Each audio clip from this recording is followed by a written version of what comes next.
Hello and welcome to the Football for Kids podcast with me, Darren Rees.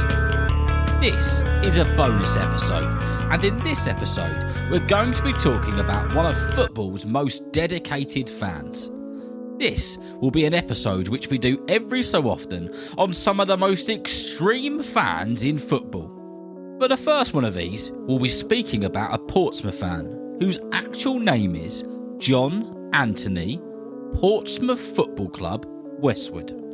Yep, Portsmouth Football Club is actually a part of his name. When John had one of his children, he went to what is called a registry office to register the name of his child. This is something which would have been done for you when you were young. When the lady asked John, "What's your name, please?" he very proudly said, "My name is John Anthony, Portsmouth Football Club, Westwood." And the lady looked over her glasses and said, "This is a very serious question." And he said, "No, honestly, it's a very serious answer. That's my name."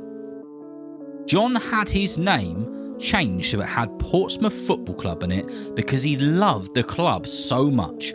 So it's on his driving licence, his passport, and every other official document you can think of.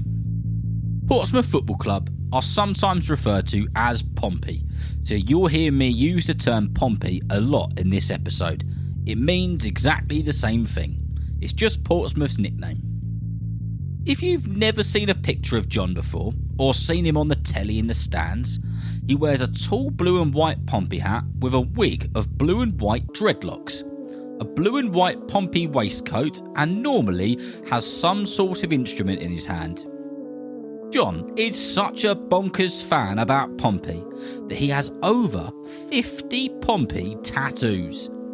His house is covered from the floor to the ceiling in Portsmouth Football Club memorabilia and items from the Pompey ground, which is called Fratton Park.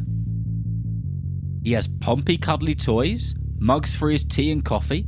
His kitchen floor has Pompey logos all over it. And get this, he even has a Pompey toilet.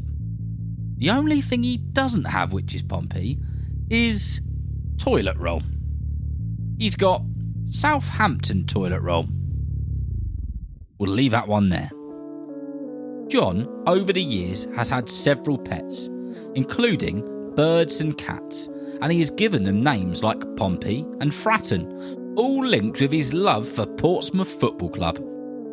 John became a Portsmouth fan when he was in his early teenage years, and he said that he went to Fratton Park on Boxing Day all the way back in 1976, and he became a passionate Pompey fan overnight.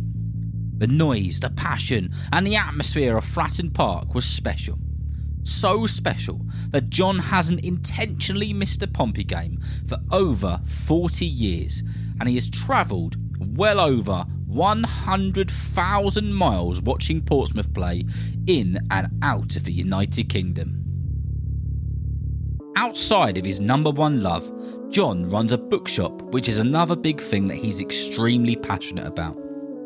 John Anthony, Portsmouth Football Club, Westwood, has become a famous fan all over the country and is even recognised in other parts of the world. People from all over the planet have seen him on the TV jumping up and down, going crazy watching his team. He has been in newspapers, magazines, on the TV, on the radio, and people have even made short films about him. He is what you call one of football's most passionate and dedicated fans. Next time Pompey are on the TV, keep an eye out for a man with blue and white dreadlocks and a tall blue and white hat. It's very likely it'll be him, John. If there's a dedicated and passionate football fan at your club, please can you let me know by emailing footballforkidspodcast@gmail.com. I'm keen to do some episodes like this on football's biggest fans. I hope that you've enjoyed listening and learning about one of football's biggest fans, and probably Portsmouth's biggest fan. Remember, if you know someone who loves football just as much as you do, then please tell them about Football for Kids. And whether you're playing football soon, watching it on the telly, or pitch side, I hope that you enjoy the game. See you next time.